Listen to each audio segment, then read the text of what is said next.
ഇറങ്ങിയ ഞാൻ ഭാര്യ മക്കളെ കൂട്ടിക്കൊണ്ട് എങ്ങോട്ടെങ്കിലും താമസം മാറും. പറ്റിയ പഴയ വർക്ക്ഷോപ്പ് പണി തന്നെ തുടങ്ങും. വർക്ക്ഷോപ്പ് ഇടുകയാണെങ്കിൽ എന്നെയും കൂടെ കൂട്ടണേ ചേട്ടാ. വല്ല സാധനങ്ങളൊക്കെ എടുത്തുനിന്ന് ഞാനും ജീവിച്ചോളാം. അടുത്തൂന്നേ എത്രയെന്നും പറഞ്ഞാ മറ്റുള്ളവരെ പേടിച്ച് ജീവിക്കുന്നേ. എന്തോന്നാടാ എല്ലാരും കൂടെ ഒരു ഗൂഢാലോചന? ഒരു പുതിയ അഡ്മിഷൻ ഉണ്ട്.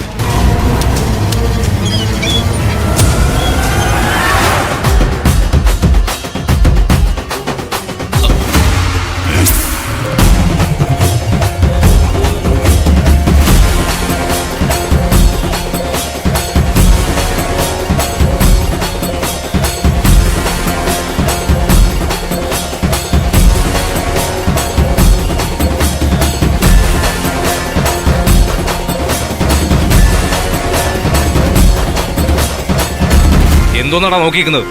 കേറോട്ട്. അയ്യോ സാറേ, ഈ സാറിനെ കയറി എടാ പോടാ എന്നൊന്നും വിളിച്ചേക്കല്ലേ, ആകെ കുഴപ്പാവും. എന്തു കുഴപ്പം? ഇവിടെ ഇങ്ങനെയൊക്കെ തന്നെയാ. ഈ സാറിനെ എനിക്ക് നേരത്തെ അറിയാവുന്നതാ. പണി പാലും വെള്ളത്തിലൊക്കെ തരും. സാറ് ചിന്തിക്കുന്ന പോലെയൊന്നുമല്ല. തലക്കടിച്ച് ബോധം കെടുത്തി ഏതെങ്കിലും അലമാരെ കയറ്റി പൂട്ടി വെച്ച് കളയും നമ്മളെ. ഐറ്റം കൊള്ളാലോ. ഐറ്റം കൊള്ളാവുന്നത് കൊണ്ടാ എടാ പോടാന്നൊന്നും വിളിച്ചേക്കില്ലെന്ന് പറഞ്ഞത്. DGP വരെ സാറെന്ന് വിളിക്കുന്ന സാറാ ഈ നിൽക്കുന്ന സാറ്. ഇവിടെ സാറും കുട്ടിയൊന്നുമില്ല. മര്യാദക്ക് നിന്നില്ലേ ഇടി കൊണ്ട് നട്ടല് വെള്ളമാവും. പോക്കറ്റടിക്കാരനായാലും കൊലപാതകയായാലും കള്ളനായാലും ദുഷ്ടനായാലും ഇവിടെ ഒരുപോലെയാ. അടങ്ങി ഒതുങ്ങി മര്യാദക്ക് ഇവിടെ നിന്നോണം. കേറാ കേറോട്.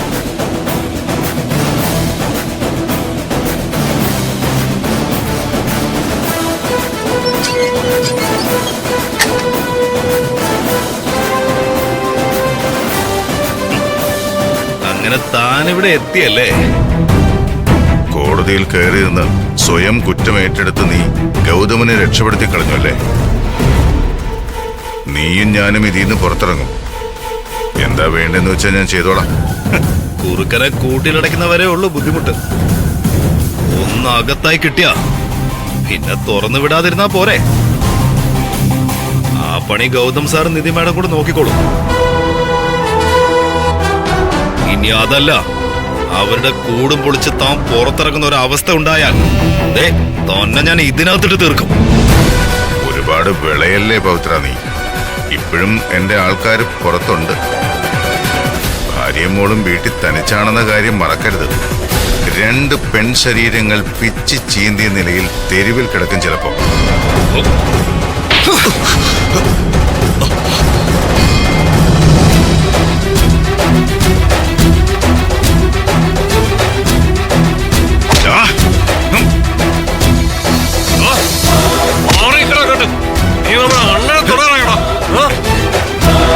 ഇവരെ ഇങ്ങനെ തന്നെ അങ്ങ് തീർത്തേക്കട്ടെന്നാ.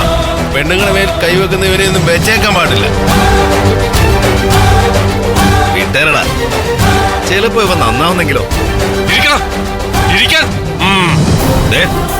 പറയുന്നത് അനുസരിച്ച് നിന്നാ തനിക്ക് വന്ന ഷേപ്പിൽ തിരിച്ചു പോവാ. അല്ലെങ്കിൽ ഇവിടുന്ന് പെട്ടിയിലാക്കി തിരിച്ചയക്കും. ഇരിയടാ അവിടെ.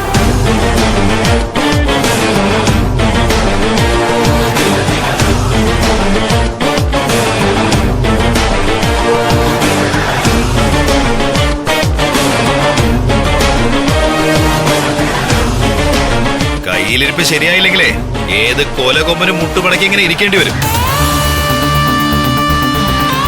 ദൈവമാണ് നിന്നെ എന്റെ മുന്നിൽ കൊണ്ട് എത്തിച്ചെന്നത്. നിന്റെ യഥാർത്ഥ ശിക്ഷ തുടങ്ങാൻ പോകുന്നതേ ഉള്ളൂ.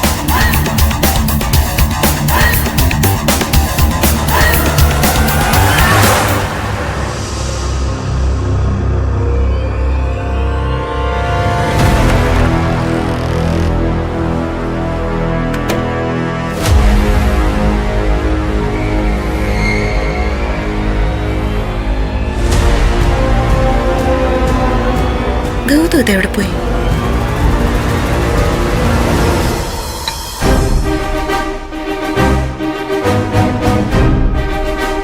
ഗൗതം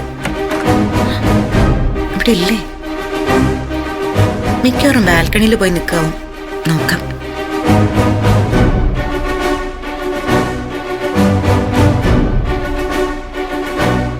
ഇവിടെയും ഇല്ലല്ലോ. അപ്പൊ പിന്നെ എവിടെ പോയതായിരിക്കും? മിക്കവാറും ആള് ടെറസിൽ കാണും. സാധാരണ ടെൻഷൻ വരുമ്പോഴാണല്ലോ ടെറസിലേക്ക് പോകുന്നത്. ഇപ്പൊ എന്തായിരിക്കും പ്രശ്നം? എന്തായാലും ഒന്ന് ടെറസിൽ പോയി നോക്കാം.